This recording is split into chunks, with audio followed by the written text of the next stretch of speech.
Welcome back, everyone, to Hearts of Iron 4, Red World, thing, series, I don't know. Anyway, this was the single most voted option, the Long March East. And here we are, the UAPR, the Union of American People's Republics, was established in the catastrophic collapse of the United States. Loyal communists and supporters of the Soviet leadership fled west to create a new America based on their vision. Unofficially allied with the USSR, the Union is economically the most powerful of the three major American nations, but has experienced internal tension since the beginning. Cascadian separatists and a religious heartland have brought much pain for the leadership, and if the Soviet world order collapses, there will be few friends for this nation to turn to. So this is what we will be playing. We will be going through USA as American Republic, okay. Wait, you cannot strengthen American Commonwealth. That's kind of annoying. Because I do want to strengthen USA. That's just Soviet Union. Germany, that severely pisses me off. Anyway, we will be playing on Elite, which is going to be a hell of an annoyance because of the minus 30% political power gain. Yeah, let's see how this goes. So, this is going to be the new series on the channel, and it's going to be all about essentially claiming America for the American Communist Party. Or, sorry, the Communist Party of the Union, even though this is the, effectively it's the CPUSA. So essentially, in case you do not know about Red World, it is a mod where the Soviet Union was the one to survive the Cold War and not the United States. And it is the United States that is reduced to a rump state of only a fraction of its formerly controlled territories. And the United States itself is split obviously between a lot of different factions. Some of them are just like separatist entities. Some of them are derpy as hell. Some of them are actually trying to contend for leadership of the overall Union. And the three ones that are going to be the major contenders are the American People's Commonwealth in the Northeast, under the guidance of revolutionary socialism, which obviously denounces the USSR and wants to establish its own socialism. American Republic, which is the remnant of the former United States of America. And then you have, in the West, the Union of American People's Republics, which was formed by the sort of pro-communist, pro-Soviet communist wing in the American political spectrum. And yeah, this is what we will be playing. We have four. This is the first episode is going to be a lot about essentially like getting a little bit acquainted with what our situation is looking like. We have four national spirits. We have standing firm against, all ideologies that aren't politically correct. Cascadian separatism, which is essentially like the Cascadian region up here wants to secede from our glorious Union. Then we have failing economy, because I guess Angela Davis is not really that good at managing the economy. Immigration, which increases our monthly population at the cost of some factories' instability to maintain that immigration. So that's our outlook. Then we have our focus stream, which is relatively big, but not as massive as some other ones in Red World, especially not as massive as the American People's Commonwealth or anything like that. We have our army, and our army is composed of a lot of infantry and a couple of motorized divisions, so it's actually relatively bad. We need to seriously improve that.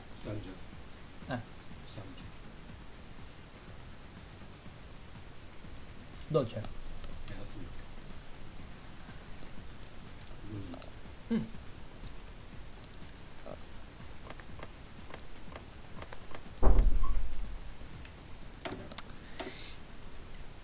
And in terms of research, we just have, you know, all the basic equipment, which is, I mean, it's better than nothing.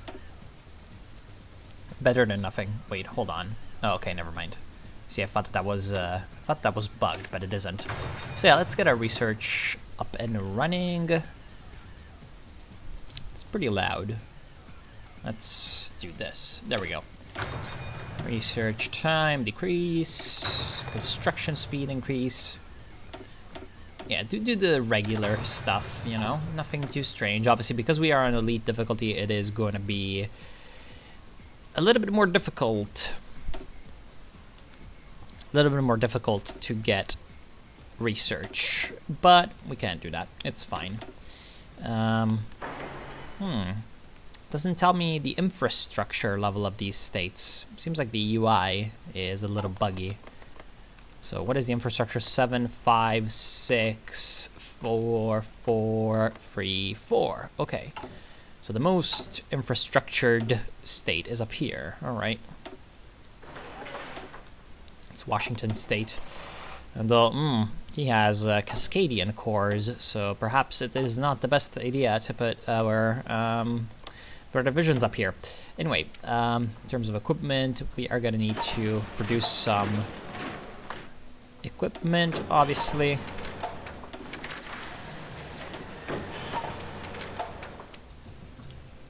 Like that. We're going to need to get 1 unit of steel. Might as well do it from the People's Republic of China. And then we have 3 dockyards, which we can start to build our fleet. Which I'm pretty sure we do not have, because in Red World, countries do not generally have fleets. In terms of focuses, we are going to take the 30th Party Congress, and we're going to start the playthrough. So the 30th Congress of the American Communist Party is set to begin, and already the faction leaders are preparing for an upset in the chamber. Could Secretary Davis be removed from office after 23 years in power? So our leader is Angela Davis, and yeah, her time might be up, as we will see. So this is the other way with which we're going to learn about the world. There's a lot of timeline events, such as this one. This is an event, but here we also have decisions explaining the backstory of a few things, which we're going to go through in this episode. So the Soviet world order. The collapse of the United States has caused a great divide in communism, with those supporting the treacherous views of Noam Chomsky declaring themselves the revolutionary socialists and pledging their support for the People's Commonwealth. So that's these guys. The true communists remain with our liberators, the Soviet Onion. Yazov's wisdom, and Yazov is the comrade chairman of the Communist Party of the Soviet Union. Yazov's wisdom has guided us through dark times in the past, and it will remain to do so for many years to come. If we succumb to terror and the warmongering tactics of the remnants, aka the Republic and the APC, or the American People's Commonwealth, the Union will be no more.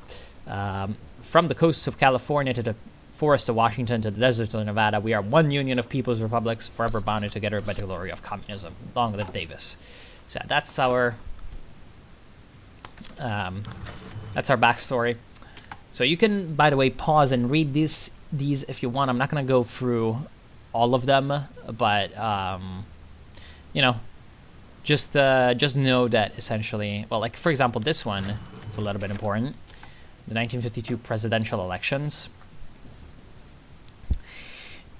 And, you know, that's essentially like the historical election, but there's essentially a few more changes. Like, for example, the Democrats do not really switch with the Republicans as much, and it looks like there's some stuff happening in the Middle East which we're not gonna go over. I've actually never heard this one. Oh, that's yeah, okay, so North Korea won the Korean War, obviously, because that's exactly how it works. 1953 Iranian coup d'etat. You know, lovely CIA coup on Iran, which in this case did not end up in the same way as in real life. Although I think that would be, it would be more like, wow, Zyuganov got elected as the chairman. Yeah, because the Soviet Union loses its leader essentially a few months into the game, and they get a choice. Now, it's kind of unfortunate that they picked Zyuganov, because he is the most boring one of all of them. Like, Zyuganov is just the standard, let's continue on, let's steady the course, you know, and continue with what we were doing, trying to uphold the Soviet world order, which has been built by Yazov's leadership.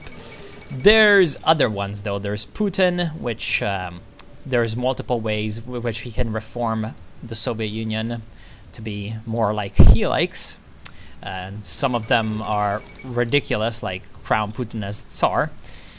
Then there's Rutskoy, who leads to the Nazbol line, which is obviously quite great. And there's Gorbachev, who can lead on over to either revolutionary socialism or democracy, or a turn to statism, you know. Anyway, the 30th Party Congress approving the budget. So, the 30th Communist Party Congress opened today with much fanfare. Soldiers lined the streets of Los Angeles in a lavish military parade, showcasing the greatest army in the Western Hemisphere for all to see. Red flags flew high in celebration of a new beginning, and the International was sung by a crowd of thousands outside the Congress Hall. Inside the enormous building, General Secretary Angela Davis made a short speech to fellow party members concerning the need for centralized and stable leadership before officially opening the 2010 Congress for business. The first order of the day was a vote on the 31st budget developed by the Politburo in consultation with regional administrators and several key stakeholders. Inevitably, the budget was approved with no objections, and the first day of the 30th Party Congress ended with peace and unanimous agreement. Tomorrow, party members will follow up this vote with a reorganization of the Politburo, an event that could see major upsets against incumbent members. Okay, so this is basically the UAPR's equivalent of elections, and in the meantime, since we do not have the ability to pick anything, I guess we might as well take the Las Vegas question, because why the hell not? And yeah, so it's essentially the UAPR's versions of elections.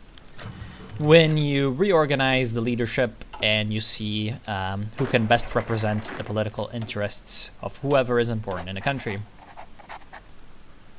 Now, obviously, we're going to have to pick all of our commanders because, yay, I do so love that. Did I just get, like, generic 100%? Yeah, I did just get generic 100%. No traits. Oh, well. So we'll see who to promote. Anyway, 30th Party Congress, reorganization of the Politburo. The second day of the 2010's Communist Party Congress saw limited reorganization of the prestigious Politburo. While many senior members maintained their respective roles or were simply shifted into different but equally important positions, some rising stars in the party saw openings and took them. One such star was Kamala Harris, a respected but apparently manipulative representative for the lesser Oakland district. As votes were being cast on positions within the Politburo, Harris made sure to secure support from enough party members well in advance. The scheme, supposedly kick-started in early 2008, paid off in the end as Kamala Harris unseated John Foster in his foreign ministry seat. Now, Foster is relatively important. Comrade Foster over here. We're gonna have to deal with him in the future. Nevertheless, heavyweights within the centralist and liberationist factions were pleased upon hearing that one of the most powerful men in the unionist faction had been removed from the Politburo. So, the three factions is this time to introduce them. So, the three main factions within the Communist Party are the Liberationists, aka Tyner's faction. The Liberationists are all about, quote-unquote, liberating the rest of the United States and making sure that it is an independent world power, once again, through military force. So they are the ones that are going to try to demolish the other rump states that have been formed by the collapse of the USA by force. Then there are the Centralists, who are Comrade Davis's faction, and they are all about, essentially, stability, internal stability, and making sure that Davis is the total leader, undisputed leader of the Party Congress, or sorry, not the Party Congress, of the party. and then the Unionists, who are in favor of the Soviet Union, and you know, trying to make a big old Pacific alliance with the Soviet Union. And yeah, you can even turn into the Union of American Soviet Socialist Republics instead of the Union of American People's Republics. Yeah, anyway, so that's what's going to be happening in the Politburo. These three factions fighting it out against each other. And yeah, so the 30th Party Congress, the election of the General Secretary. After several unimportant debates regarding policy coming into the new decade, the big day has finally arrived. Almost a week since opening day, the 30th Party Congress is now prepared to elect the General Secretary. Many outside the hall suspect a clean victory for Angela Davis, but recent unrest in Cascadia and an abysmal economic situation could lead to a historic upset against our current leader. Factions within the Communist Party have already unofficially nominated candidates for the top job, as officially factionalism is illegal as of the 1995 Constitution. Representing the centralists is Davis herself, seeking to improve the Union's economy for a few years before liberating the American people. Her most dangerous opponent is Jarvis Tyner, a former friend during the 1970s and 80s and vice presidential candidate, turned leader of the Liberationist faction. His group within the party hoped for almost immediate liberation of the former United States, a policy that has naturally split Los Angeles for many years since 1987. The third contender is John Foster of the Unionist faction, demanding closer cooperation with the Soviet Union and eventual verbatim adoption of the Soviet model. We are gonna choose Comrade Tyner of the Liberationists because we like to murder people.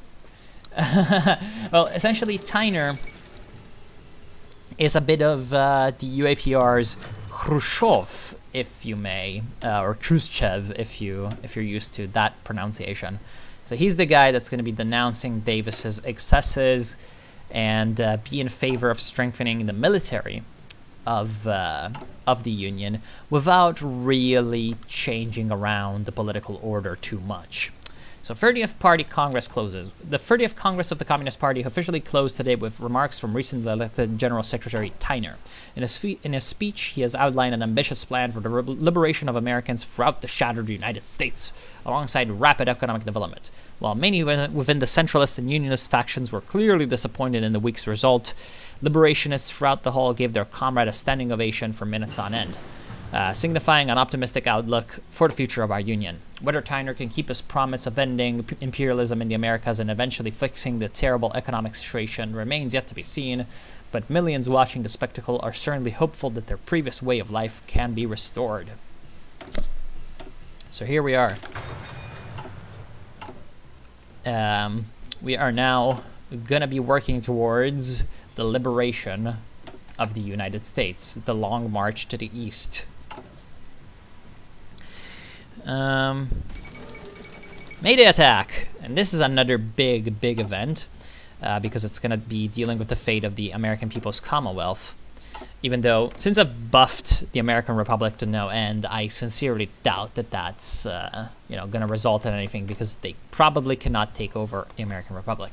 Anyway, the Mayday attack. The American People's Commonwealth has been attacked at the heart of its biggest city. Before 9 in the morning, a hijacked aircraft from Chicago collided with Tower 1 of the NEC. Not sure what that's supposed to mean. Whatever. Bringing with it, it's basically the World Trade Center, except communist. Bringing with it a terrifying explosion of fire and debris. As New York's waking populace stood with shock and horror at the sight of jumping workers in flames engulfing every floor near the observation deck, it didn't take long for a second speeding jet to hit Tower 2. So yeah, essentially, this is the 9/11 of this world. And from here, you can end up either going with Fire the New York Governor, which results in some very interesting events. And that's essentially blaming the New York governor for the attacks. Begin the investigation of Comrade Chomsky, or President Chomsky, which can either lead to a crazy civil war, or Yeah, the far right claim responsibility. Or you can end up empowering the Central Committee and, you know, trying to essentially make America great again. I guess we could say that. Or you could just say the American Peace Act, and that's basically like the Patriot Act, and that extends Chomsky's rule over the, you know, Commonwealth.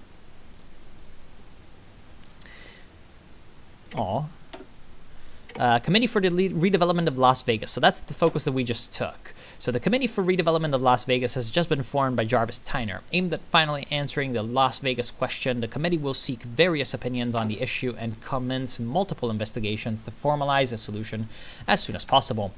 The Central Secretary declared in a speech not long after the 30th Party Congress that there would be significant progress made in the Nevada districts towards economic redevelopment, but never directly referenced the infamous city of Las Vegas. Since the Great Collapse, it has remained in various levels of abandonment, now a mere shell of its past. Casinos crumble, and the Strip remains in pure darkness at night, and Libya is exploding. The only sign of life in Las Vegas are the few suburban residents who still remain in the outskirts of the once internationally renowned gambling strip. So that's something that we're going to have to deal with in the future, but not really now. So right now, we have our main choice up ahead is whether to go with 3 Steps to Freedom, Comrade Tyner, or finishing the Las Vegas question. Now, since we elected Tyner, we could just let it rot as a filthy remnant of capitalism.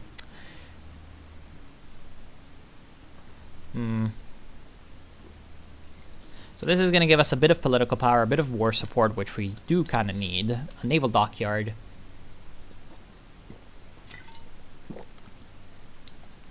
And a very, very low level of stability. This one is going to add infrastructure, civilian factories, popularity, more civilian factories, factory output.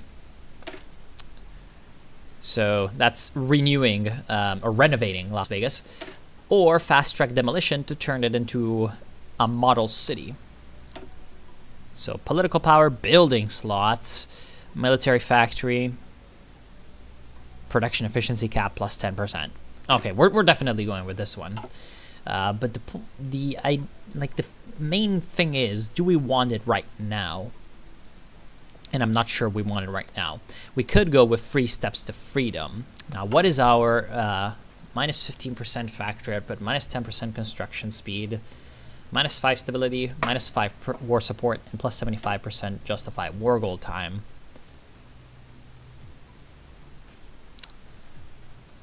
Yeah, I think we need to take this part of the focus tree first, because it is quite good.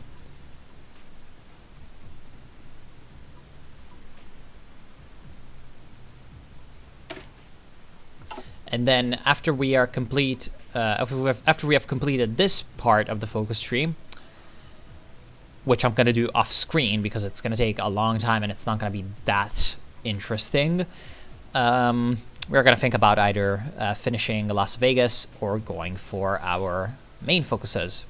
Now, just checking, can we justify? Yeah, we can justify. We can justify, so that's something that we can do. March on Salt Lake, Utah, Arizona, Lincoln. Yeah, okay, so we can just bypass these by attacking things ourselves. So that's pretty good. You know, these are just annex war goals, so you can get the annexation war goals just by justifying. So that's pretty fine. Let's take 3 Steps to Freedom. As dictated by the new General Secretary Tyner, America shall undergo 3 stages of national development to finally push itself into the 21st century. And that's going to be essentially trying to bump up the American war industry to support our army to liberate the rest of the United States. And in further news, there's going to be a massive, ridiculous civil war in Libya. There might be a massive, ridiculous civil war in the United Arab Republic. And there might be, well, I mean, since Uganda was elected or chosen, that's unlikely to cause problems in the USSR. The Italian Union is a big. The Italian Union is a really, really big question mark, though. It can go a lot of different ways, which, you know, yeah, there's a lot of stuff. There's a lot of stuff. Benghazi Islamist revolt.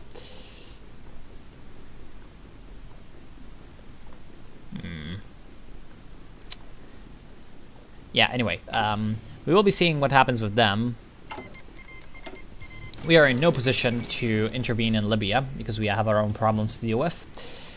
Who won the 1956 presidential election? Was it? Okay, yeah, it's gonna take forever to click off all the Libyan things. Yes, I know. Yeah, Libya is just exploding, you know. 8-way civil war, why not?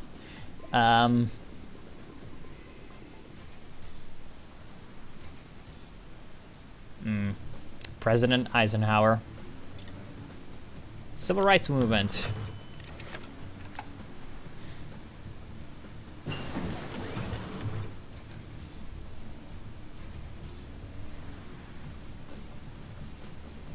Yeah, okay, so civil rights movement happens the same way as historically.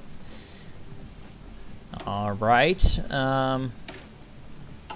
Yeah, let's start to research our land doctrines. We're going to go with mobility because this is modern day tech tree, just like Millennium Dawn, so it is ridiculously overpowered to have tanks that are good. And we're going to do that. Reinforcement, very good. Focus on the military as much as possible. And 1960 presidential election.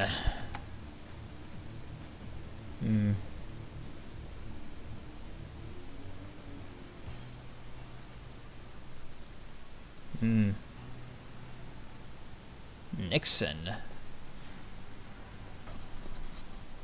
Interesting. Cuban Missile Crisis. So essentially, the United States folded in the Cuban Missile Crisis, and then Nixon was assassinated. Oops. And that begins a sort of spiral downwards towards oblivion for the United States. Not exactly the most realistic scenario ever, but I mean, better than nothing. And yeah, do we have anything else to really do right now or to talk about? Because if not, I will be leaving you for when something interesting happens. Oh yeah, I guess we could inspect the army. So there's two templates. There's the Californian Rifles, which are 16 width infantry, support artillery, and engineer company. And then we have the Mechanized Brigade, which are free motorized infantry and engineers. So it's a pretty damn terrible armed force. We're gonna have to, in some way, improve that. And there we go. Civil war in the United Arab Republic between the United Arab Republic itself and the Syrian Arab Republic under Bashar al-Assad.